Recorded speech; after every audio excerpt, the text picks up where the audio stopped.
everyone. Welcome to another Underrated Film Saturday. I am so sorry this video has to unfortunately be uploaded late. I was really busy over the weekend, and I was really busy at least up until really now, to the point where I'm able to get caught up with everything that needs to be uploaded. But without further ado, let me address what I want to talk about for this particular Underrated Film Saturday, and that's Trading Places. Now, obviously, the overall way in which this film presented can be thought of as not necessarily holiday-esque related, in the sense that it's not really a particular focus, at least within the plot, and it doesn't really involve a lot of cultural elements that we would come to expect from around this time of year.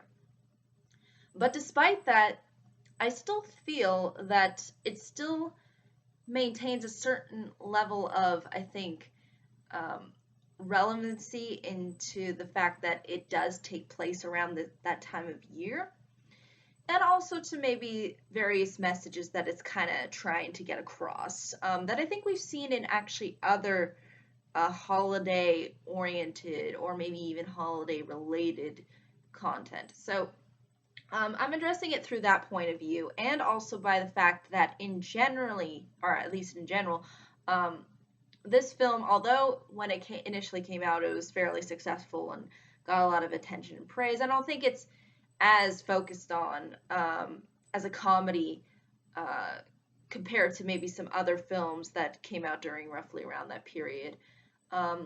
It reminds me actually a lot of Planes, Trains, and Automobiles in a way, but with a completely different plot and a little bit more of a raunchier approach than Planes, Trains, and Automobiles. But at the same time, I still think has some good intentions behind it and brings about, I think, some interesting concepts that I think can have some implications to what we come to think of, at least around this time of year.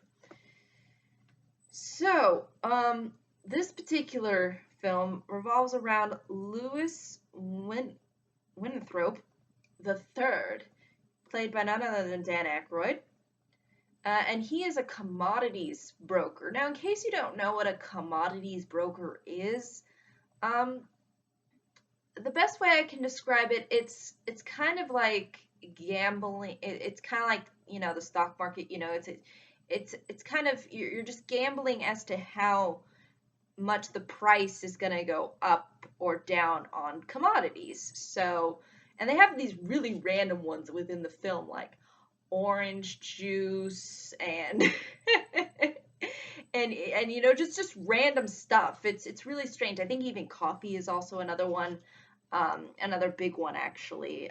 So again, it's pretty interesting because you have to kind of be smart and understanding the trends and whatnot, but at the same time it is kind of like a guessing game.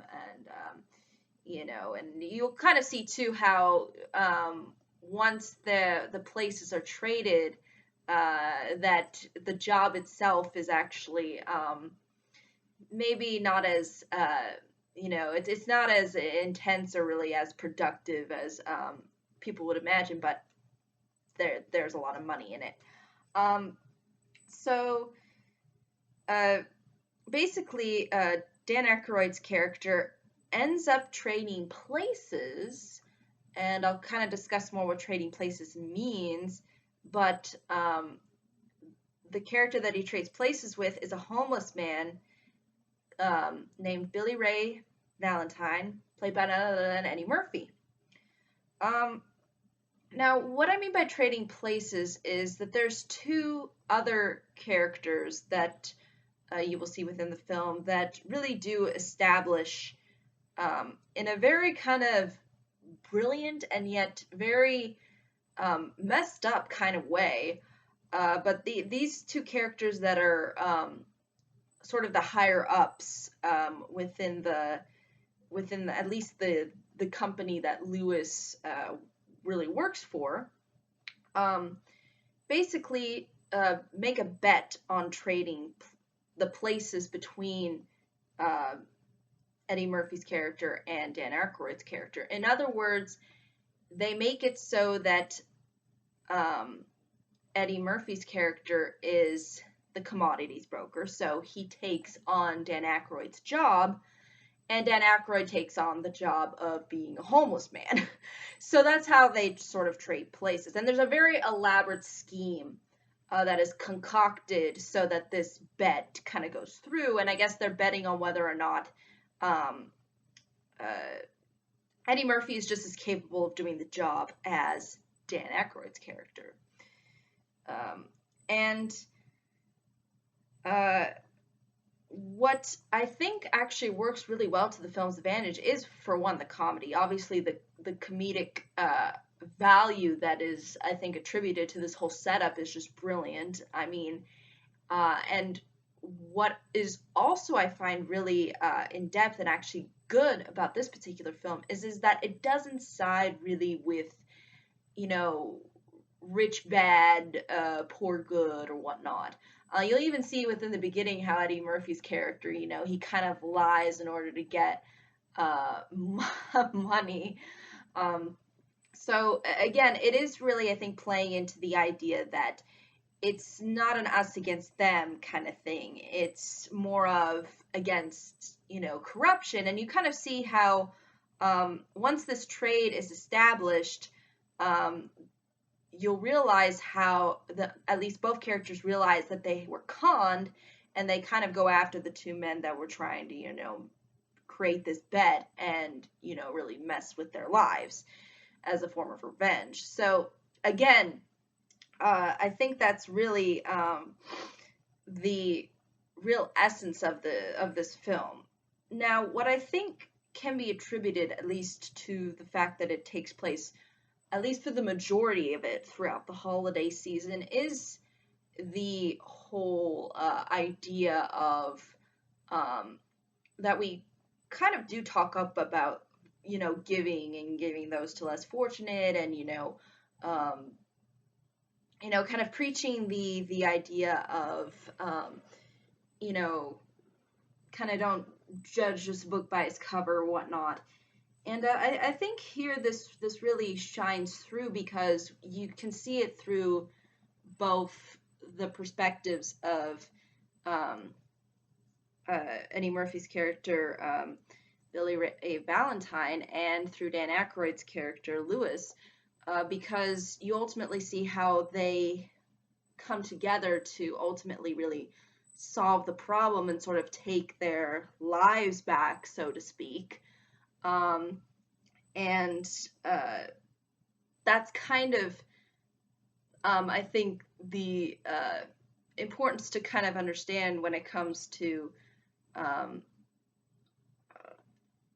at least to kind of understanding the whole message behind sort of the rich and poor angle is that the more we focus on cooperation with the groups um, and classes, I guess, within society, then the less corruption and less cronyism can surface. And I think that's something that's important to understand, and I think is actually really emphasized within the film, and kind of showcases to you that energy that you come to expect from the holiday season, of people sort of coming together and trying to build up something better for themselves, which is really what these characters end up doing. Because even though Eddie Murphy ends up having it all good in the beginning, he realizes how much of a fraud uh, it was, that he was put into this position that he is in. And you see how he ultimately ends up doing the right thing and trying to um, collaborate with Dan Aykroyd's character to ultimately, sort of kind of beat the bad guys, so to speak. And you will see how they beat the bad guys, and it is great. It is just unbelievably hilarious what these guys do. It's just, it's just funny. I mean, it's just great how they just, you know, do what they can to, you know, get back at them. And, you know, it just really shows you the sweet revenge. And that's something you usually don't see, at least around this time of year, at least during the holiday season, is that whole concept of, you know, taking revenge or getting the right that was sort of wronged to you or whatnot, you know, a sense of justice, I guess you could say. And this is how, and basically, you'll see how they do it within this particular film rather effectively and brilliantly. And it's just funny. It's just hilarious. And works, I think, really well. And again, gives you that kind of holiday esque cheer because, you know, you kind of want to see, you know, the good guys ultimately, you know, who end up being down on their luck somehow or who end up being co-opted into something ultimately rise above that and, you know, do do it um out of a sense of morals and wanting to claim uh rightfully so you know against the whole idea of, you know, co-opting things. um and I think this is actually a very and again, it's a very interesting perspective. And it is, I think, rather unique in the fact that it does take place roughly around the time of the holidays and when it's cold. And you know, you see how Dan Aykroyd has a really hard time adjusting being, you know, a homeless guy. And it, I think, gives people a bit of perspective. And I think that's really what I think the holidays in particular should do, because I think ultimately at the end of the day it's all about perspectives and how we view people. And you know, if we look just at the surface, we can see that there's a lot of gray areas, and a lot of these gray areas end up coming together and ultimately figure out what is morally good and also what can be done to change or alter the state that these two main characters were put in. So I think that's really the uh, overall messages that I could gather, at least from this film. And I think it just sets you in that good mood. You know, just seeing the people sort of unfortunately being down on their luck and then rising back up, and sort of standing up and claiming as to what is ultimately right, so to speak. And again, it kind of paints certain things maybe in a more stereotypical light, like, you know, there's the rich, snooty people, and then there's the poor people who are, you know, uh, at least behave in a certain way. And you know that, but I think they're, despite what we would consider maybe a little bit more stereotypical, I think it still highlights a certain you know, a perceived truth. And then when we look further in, we see again the shades of gray, which I think is highlighted brilliantly here, and works really well. And it is ultimately fun, entertaining, and it keeps you engaged because you don't really ultimately know where it is going.